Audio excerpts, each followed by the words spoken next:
afternoon, Dr. Trevor Hlungwani. Thank you very much for thank you so much for making time to join me this afternoon to have this conversation. Like I said in my invitation to you, what I'm trying to create with this platform is just to have, like a sort of a digital public sphere of some sort, but just, a digital space for us to engage on our experiences about postgraduate studies. In this regard, though, or in terms of your journey, we will be focusing specifically on your PhD journey here, because what I'm trying to do with this space, which I'm calling Navigating Postgraduate with Sims, is to have this sort of safe space to let current postgraduate students know that it shouldn't be seen as this heavily daunting thing to get into postgraduate studies, and specifically to get through the research portion of postgraduate studies. So I'm hoping through your journey, your PhD journey, coming from the horse's mouth, we can put people at ease, but still be realistic about some of the ups and downs that come with navigating postgraduate studies, specifically the PhD, but mostly also just for them to draw something from this conversation in terms of research approach, methodological considerations that they could consider, and then from your key findings also, inspire future researchers to perhaps go in that same research route as you went. So that just in a sort of it's a gist of what I'm trying to achieve with this platform. So thank you once again and welcome. Thanks, Prof. And I'm glad that you speak about us talking about our research, because often when you complete this, you're asked, so where do you take this thing? Because it goes into your shelf, but you hardly get time to pull it off and talk about it. And I think this is a good platform to just speak about what we do, but also touch on the finer details of our research and how that can make sense of what we do as researchers. So thanks a lot for the invitation. Yes, thank you. That is so well captured. And I'm hoping also we can just humanize the PhD. For sure. Right? Yeah. Because I think for many people, such a difficult but good shade, yeah. Like a debrief of some sort. Yes, exactly, a debrief of some sort. For some people, it's just this daunting, depressing thing, which I'm hoping we can demystify that. Because in previous conversations that I've had also, one or two of the conversations that I've had, I know people who had a slightly smoother journey. Yeah. And I'm hoping you can also emphasize on the smoother, positive parts of your journey as well in this conversation. But then just to kick us off, before we get into the PhD and everything, could we go back? You can even go back as far as high school, please. I just love a lovely, lengthy profile of who Trevor is in terms of, especially the academic journey. But please go as far back as high school, please. Just give us that wholesome picture up until when the PhD started and so forth. I still remember the first day I went to what was called Sub A. I think it was in 1997. So I remember, I don't know where I went to school with, could have been my mom, but I remember our neighbor with some of her peers when they took us and went to, by the way, our primary school is just next to our house in the village. So you get there and you find this small tables, lined up under a tree, and they're busy with registration. They say, these ones are going to A, and that time I don't even know what A is. Like I said, I was like just next to the school, so it was quite an easy exercise that you could wake up maybe 30 minutes before school time, you get to school and back home. But it has been quite humbling in a sense that the place where I come from, and I always say to people that you could be forgiven for failing. Just imagine a space where the first time I could punch a laptop or a computer was when I came to Gauteng in 2009. We had these things in high school, but only people could access them was just our teachers and the principals. No Wi-Fi, no smartphone, nothing of that sort. So like I said, 1997, I did my sub A up until 2003. Then 2004, I went to high school up until 2008. And I think I'm talking about this because I want to link us being the first group of what was called the NCS, right? The group of 2008, wherein we're told that you would need to have maths for anything, for admission in university. So it happens that without maths, you can't be admitted to any program, whether it needs maths or not. And Prof, I was very bad with numbers, terrible. I did maths lit. We're told this is the easiest form of numbers, arithmetics and all. But I felt that with, I think, about 25, 2009, had to come to Gauteng for post-matric studies. Couldn't get admitted. 2010 as well, couldn't get admitted. And 2011, quite fortunate, I got into a program called Certificate in Investor Broadcasting at TUT. Ordinarily, I wanted to go into law. So I was meant to register for a course called Legal Assistance. Didn't go well in 2009 and 2010. But I think, ultimately you end up where you're meant to. That's the duty of life. You think you are in a sport by accident, but that's where you're meant to be. And I think doing that in 2011 and 12, 13, 14, I did my diploma in journalism. Then to my BTech, and it was a bit of a break in between. And then I went on to do my master's in 2018. And then 18, 19, 20, 21 was the completion year, graduation. And then from then I started doing a bit of a research on my PhD, in the sense that reading on exactly what I want to do, trying to get myself to understand the spaces which could work very well for me. So yeah, that has been my journey. Yeah. Journey. Thank you so much for that very interesting journey as well. I'm intrigued to hear that you had an interest in law, and I think it comes out now in some of the work that you do, which is actually quite interesting, because you do work that actually links with social justice, right? Issues of justice, social justice, the voices of the marginalized and so forth. So I think you're finding your way to still do, justice-related kind of work, which I think I had a similar kind of, not journey, but for me, my interest in psychology, I found ways within media and communication to still do that. Because I had this love for psychology, I now do research on self-help, therapeutic media, and how they are consumed, right, and engaged with and so forth. So I'm glad you could still scratch that itch and that love for law and so forth. Speaking about social justice and your interest in social justice and so forth, I guess then we can get into when the seed was planted, right, in terms of the PhD. If you could walk us through, what were some of those moments, conversations, little epiphanies or advices that you received that sort of made you decide on the PhD and deciding on the topic? Then you can just introduce us to the topic as well, which we'll get into much deeper a bit later. So quite interesting, Prof. Like I said, I did journalism, right? So when you're on the field, you meet a lot of people, the protest, people who are forced to just ban the local library, ban the local clinic for them to get attention of power, or what we say power is. So during my work as a journalist, you'd go to a place to cover a protest and you ask, why would you do such a thing as like banning things, banning infrastructure? And people will tell you that, the only way in which you can get through to power, you just have to go violent. Like you just have to, in some cases, take that which you are actually asking for. So you get that there's a sense of a deficit in terms of communication between power and those on the ground. And that actually led me to my master's, because on my aim, I looked at the way in which, political communication could lead somewhere into voting behavior. Do people vote because party A is saying what they are promised to be doing, and what really happens post the elections when one has promised to build one community hall, and then now you've gotten power. Now you're in council, now you're in government. Then what do people do? They now start going violent, banning roads, blocking roads, doing things like that.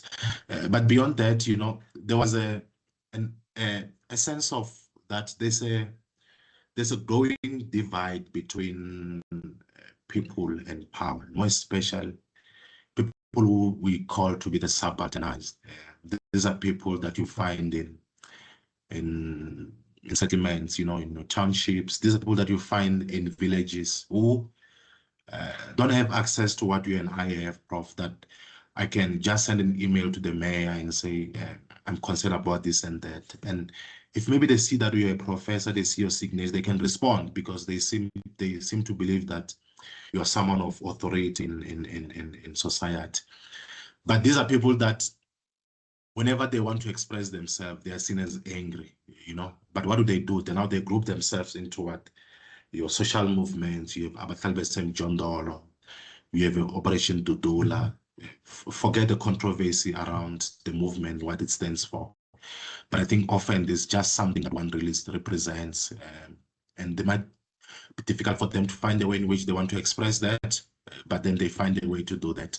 So my PhD focused on, actually the title is titled, it says In Search of a New Public Sphere, and then it says the manifestation of socio-political movements on online media.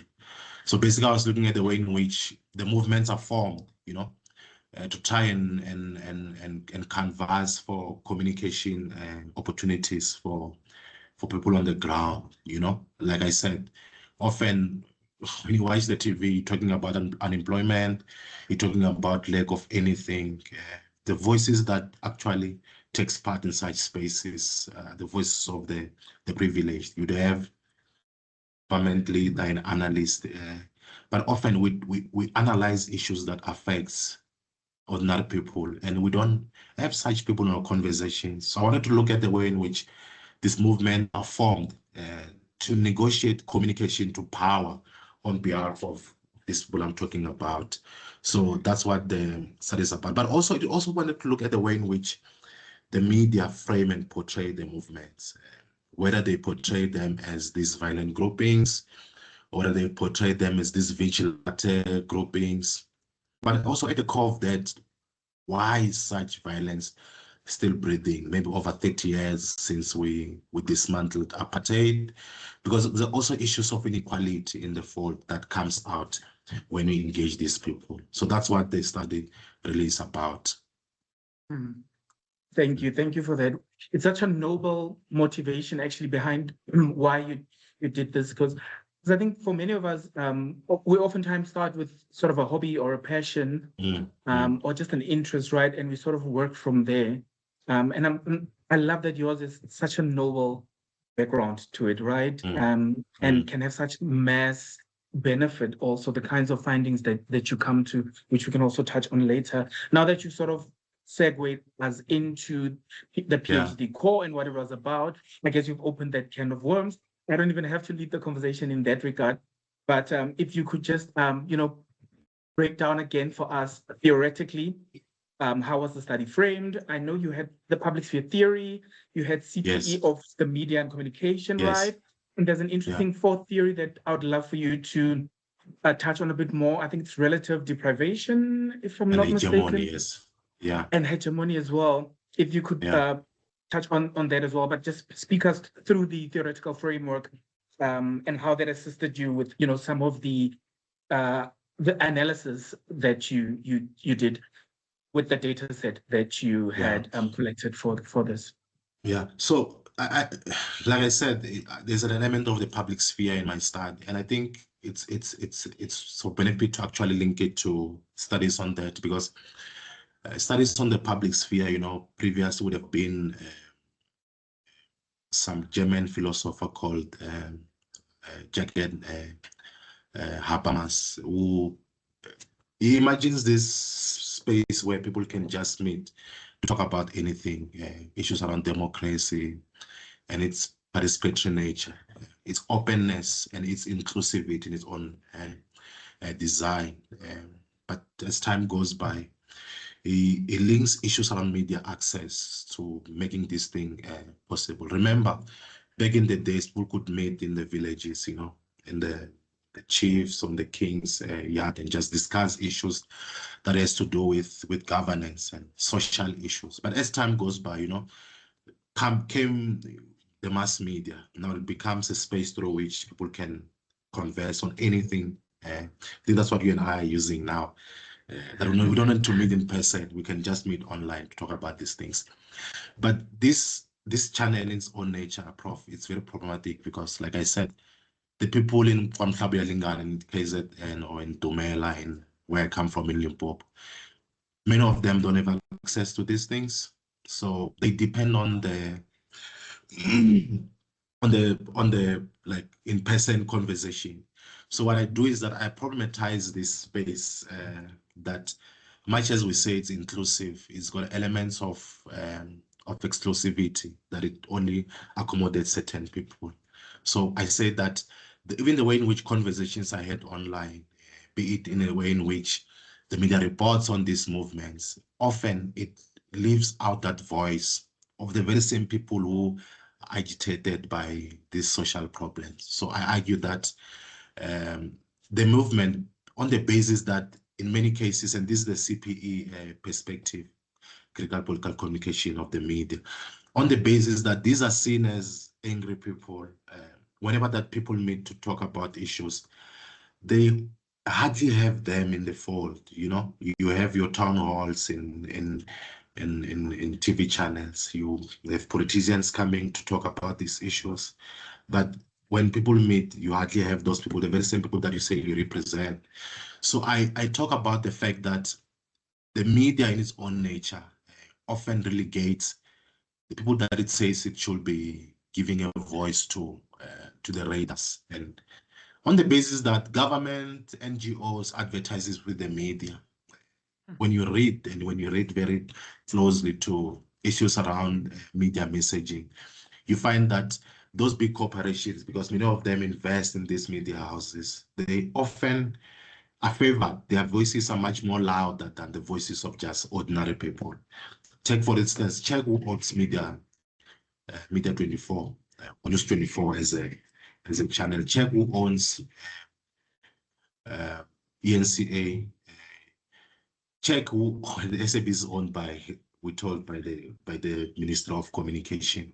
But when you look, previously there were concerns that when it comes to elections, the AC would always favor the SABs always favor the ANC on the basis that the communications department sits with the ANC in Rotuli House, and the fact that they deploy, and when it comes to issues around saving the corporation when finances are concerned, they can be able to give such money. So they become quite lenient to them. But what do these movements do when they're frustrated?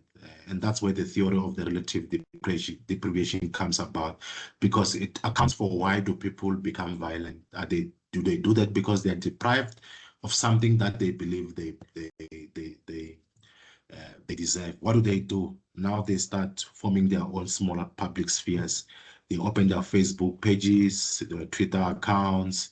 They've got their own websites, because no one can actually direct the way in which the conversation can go in their own spaces. So they create these counter public spheres to contest this main public sphere that is found in mainstream media. Hence, I look at this at the formation of the movements from a communication perspective, not necessarily on its own abstract formation. That they are formed because they see that there's a gap in the way in which their concerns are being communicated. You call an analyst to come and analyze something, you hardly call them, and one will come and give their own academic perspective. But I think there are linear issues that comes into being, and I think the movement's leaders and the members are the ones who are supposed to be able to say them themselves. Yeah. That's very wholesome. Thank you. I'm interested in those, tensions as well when it comes to the power relations that are there, right? And you do speak about some of the, let me call them macro level power relations that are obviously at play here, where you say the marginalized voices of the marginalized may not be heard because of things CPE related or critical political economy related issues of ownership, funding, and so forth, right? I wonder at a sort of a micro level as well, if your work looks into that as well. Are there interesting power relations even within abahlali basemjondolo, within Operation Dudula? Do you find even within there may be interesting tensions with regard to power relations within this subaltern or this, sub-public sphere there? And how do people deal with those, if at all your work gets into that? There are. Recently, Abahlali took Dudula to court because what it believes to be inflammatory statements that it always makes on the media, that it believes that it always alienates. And that's the thing. And I think I once spoke to a friend around the framing of some of the words that we use. Whether we say someone's an illegal immigrant or we say someone's an immigrant, whether we say someone is a foreigner or we say they are a foreign national, you know, and issues around what we say to be, I think there's a word that we use to, we often say illegal immigrant. You know, what's an illegal immigrant? But the way in which the two manifest in the space is quite different. Like I said, Dudula says the problem that we have in SA are caused by foreign nationals, despite the fact that this research doesn't prove that. It's all lies. And Abahlali says, you know, the government, the way in which it positions itself policy-wise, you know, it's capitalist, its own formation, and they are a socialist movement. For instance, when you talk to them, you get a sense that just the post-1994 political space, you know, your gear policy taken by the ANC and how your party starts, I mean, the members such as the SACP and COSAT could have contested gear to say this thing doesn't work because it puts issues around investment at the fore beyond just what the RDP will say to say we need to develop communities. What you know is that ABM stands for housing for people, whether it's in the townships or in the peri-urban areas. And Dudula stands for, often they say, unemployment for locals. And what they say to be, that is caused by, they say it's illegal immigrants. So the way the two in which they even send their messages, it's quite different. And that's why even the way in which the media treats them, it's different. When you look at the media's framing of Dudula compared to Abahlali, it's quite different. Much more critical towards Operation Dudula, a little bit friendly towards Abahlali Besem Jondolo. And maybe because Abahlali over time, they've associated themselves with scholars, you know, in the KZN universities and some in Joburg. And these scholars were able to try and see how they can help them form their own, you know, protest narratives, but from a space which actually argues for justice and just beyond issues around nationality. So that's how the two are different in the fold. So even the way in which they manifest in the spaces, it's quite different. The other one is quite very violent, and the other one is just quite, you know, open to discussion. Yeah. Thank you for that. The word violent has come up a couple of times as well. And I think in parts of your findings, especially the qualitative content analysis that you do, right, of a couple of popular online media sites, right? Yes. Some of your findings do find that in terms of framing, right, a particular agenda is set when it comes to how these social political movements are curated in the mainstream media. And that term violence, I think, comes up often. Could you speak to us a bit about some of the problematics and critiques that you raise with regard to how these social political movements are framed within online mainstream media in relation to this idea of violence even? And that kind of framing, that negative framing, often doesn't happen intentional. You find that, obviously, when you're writing an article, you want to deduct whether there's a violent framing, economic framing from an article. You look at a couple of issues. First thing, you look at the voices which are in the article, right? An article that speaks about Abahlali Besem Jondolo. Maybe you have an analyst speaking about housing, would have maybe the Department of Human Settlements and Housing speaking about the movement, you know, whatever the case that would have been. And lastly, it doesn't have the voice of the movement. Such an article could be found to be unfair and could frame such a movement in a negative manner. But often that's just a case of how the media is structured, and the fact that there's always a rush to first have the article, and in the process we often break the very same things that says news should look like. The fact that it should be objective, it should give a voice to all the parties that are being quoted on the story. So such violent frames, Prof, often manifest because often they find that there's a oversight in the way in which the article would have been written. Like I said, it leaves certain voices outside and only has a couple of voices. So when you look as a whole into the article, you find that then it leans towards the voices that are in the article because they can argue their case, and the movements that are the source of contestation in the story are not included in the article. And there's some cases where you find that the story about Dudula, you read that Dudula is affecting local businesses, you know, the way in which it manifests in the space. That means that then what comes out, it's a frame which speaks about the economy, the fact that you are framing such a story or such an occurrence into an economic frame to say that the way in which they behave, you know, it pushes away business people. It does this and that.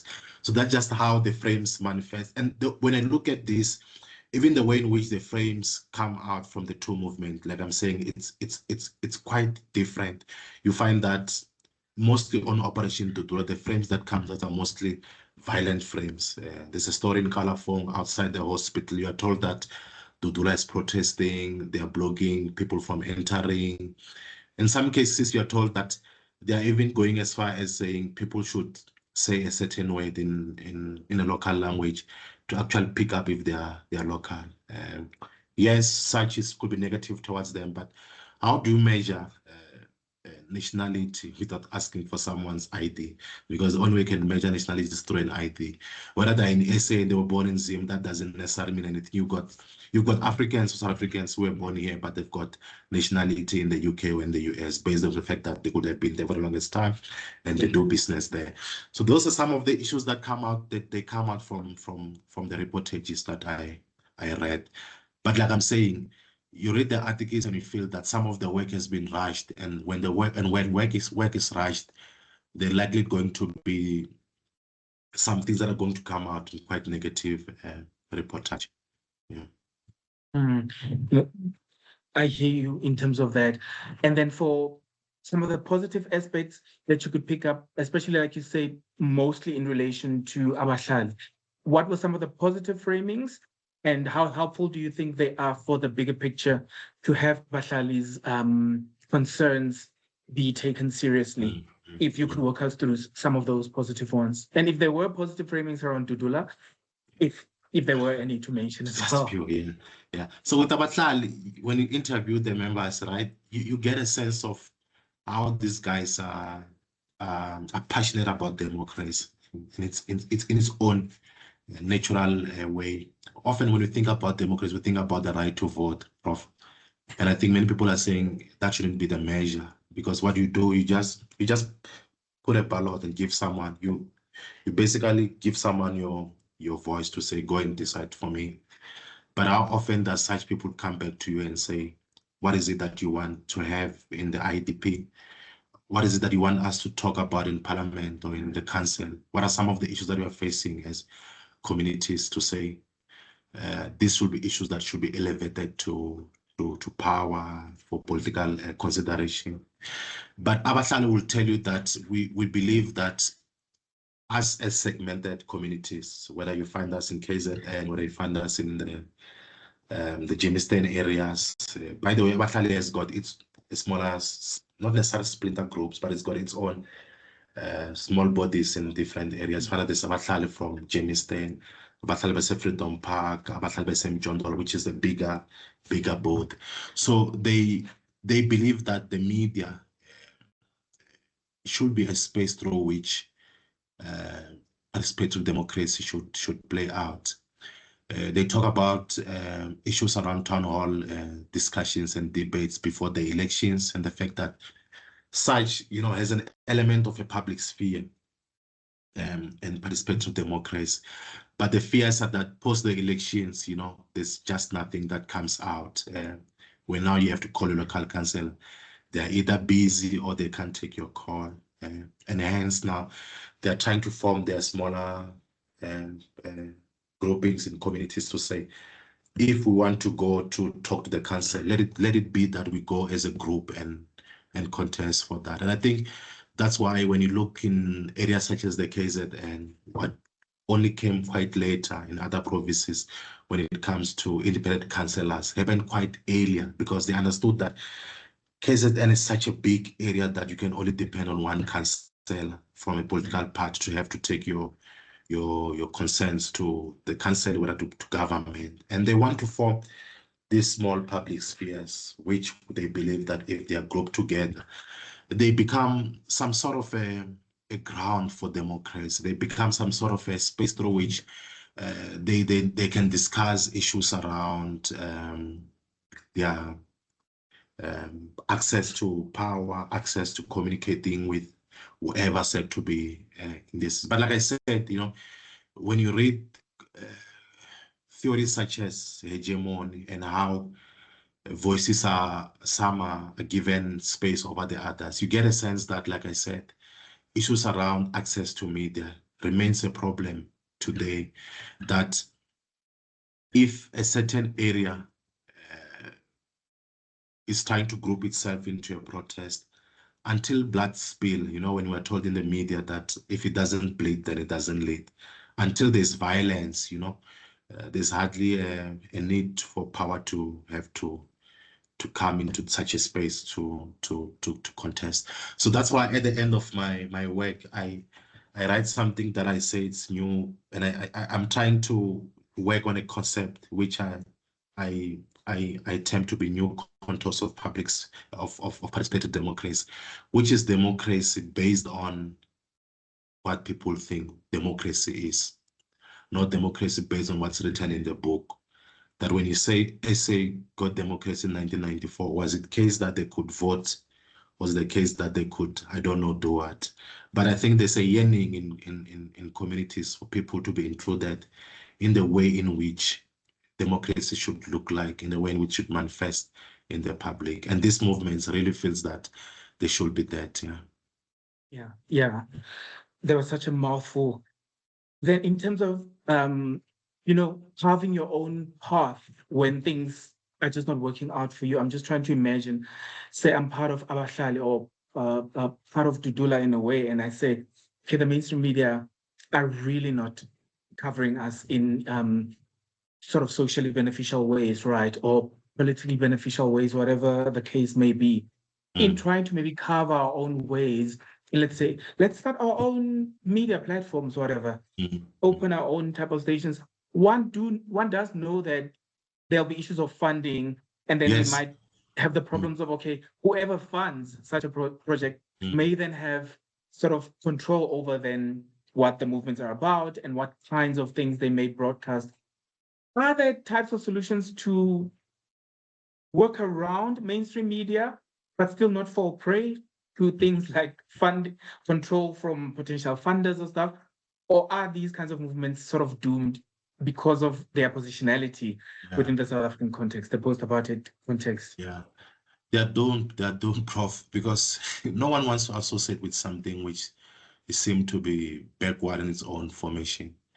The reason why business people invest in politics, or they fund politicians when they contest power, even within political parties in their own fault, is because you want to bet a horse that you believe is going to win, right? So these movements, because they don't want to contest political power in their own nature, they just want this thing to be open to everyone. They don't want to say, vote for me because I want to represent you in council. They're saying to council that, or whoever is in council, that listen to the voices of ordinary people. Some years back, Abahlali was infiltrated by political organization. The DA at some point would associate with the movement and try to get their support, because they could see just how much this thing is growing as a grassroots movement, a social movement, to a point that they realize that if we can have support from these people, we're likely going to win elections. And when political parties then come into this place, then it messes up with the whole messaging of the movement and what it stands for. So talking about the media, if there's hope that they can really grow into becoming a space which they can maybe contest hegemony, the only way that they can do through that is through their websites, like I'm saying, it's through their Twitter accounts, through their Facebook accounts. And often they send press statements into into media houses. But those press statements, you hardly get a sense that people can, or producers can just open there and say, let's call you for an interview, until maybe there are elections that they want to hear their voice. A week or two back, there was a member of Abahlalo who was killed at gunpoint by in a drive-by shooting. But should have been a member of a political party. That could have been one of the reports. And the report could have been, was he or she killed because of corruption in the council, because of corruption in political circles or whatever. But in cases of these movements, which stands, like I'm saying, for democracy, there's hardly an appetite to want to understand what is it that they stand for. But also, Prof, our news in SA, it's quite event driven. That if you look at the three top stories of the day from media house A, you likely going to have the same from media house B or media house C. If you get to our Tambo in the morning on a Sunday and look at the three Sunday papers, Sunday Times, Sunday Independent, and City Press, which is no longer printing, or Sunday World, on the front page, you think that the editors of the papers is just one person, because we're just following the same thing. It's political scandal after political scandal. But I'm just saying that there are issues that concerns the public that are manifesting, you know. When you look at the Matlanga Commission, it tells you just how much maybe we have slept for the longest time and not tried to probe most of the issues that are coming out. And like I'm saying, that's because we're just following event after event. We're just following a briefing after a briefing. We're just following a statement after a statement, a call for a sound bite we put together, and then we put that on the screen. When you watch TV or when you work in a newsroom on a TV station, they'll ask you, why don't we have what media TV news or channel A has on their screen? Why are we not following those? So there's no appetite to actually look at alternative stories, and one of those alternative stories are stories that actually covers issues around grassroots aspirations. Most of the stories that you find on Dudule and Abahlalo and just other movements like your Soweto electricity committee, Warawara, you find them in what I call to be grassroots media, you know. And many of those media houses, they have no funding to have to print, and they're found online. So whether the movements are winning the war in contesting the way in which the space is structured, I don't think they are winning because they can't really get funding for their work. Yeah. So a lot of their efforts actually will not necessarily be in vain, but like you say, may not even grow legs that go as far as they could go, right, for the kinds of benefits that these movements really would need, which is quite a sad situation, actually. I don't know. I'm hoping things change some way, somehow. But yeah, we know the kind of capitalist world that we find ourselves in. Yeah. And Prof, you must never think that there's such a thing as an objective journalism. Sure. It could be factual, but news is a product of selection. Who decides that story A it's newsworthy compared to story B or story C? Is it because of the people that are found in these stories who advertise with these media houses? News is not value laden. News is value laden. It's not valueless. It's like I'm saying, it's a product of selection. It's a product of, same as business news. People sit down and say, this makes business sense. That we report on whether this bank or this other bank, whether we report on the JC or whatever. Hardly you have stories done on business that you find in townships or in your places that are less privileged. And I'm saying we normally scratch on these stories whenever you will have your stats SA giving stats, like to say business is growing, unemployment, and then now you claim to care about them, and now you go and say, how do you feel about unemployment? Wherein every day we pass these people on queues trying to submit CVs, we pass them in laws, in corporate parks, trying to get jobs. We don't ask them how they feel about the politics of the country. What mostly we care about is who's going to stand for election, you know. Is Motsepe going to raise his hand to say he's going to lead the ANC towards 2029 elections? Is Cyril backing? Is Paul doing this and that? What I'm saying is that there are stories of ordinary South Africans that hardly find space into mainstream media. And that's because those stories don't sell, because these mediums are business spaces in their own nature. They're business spaces. Yeah.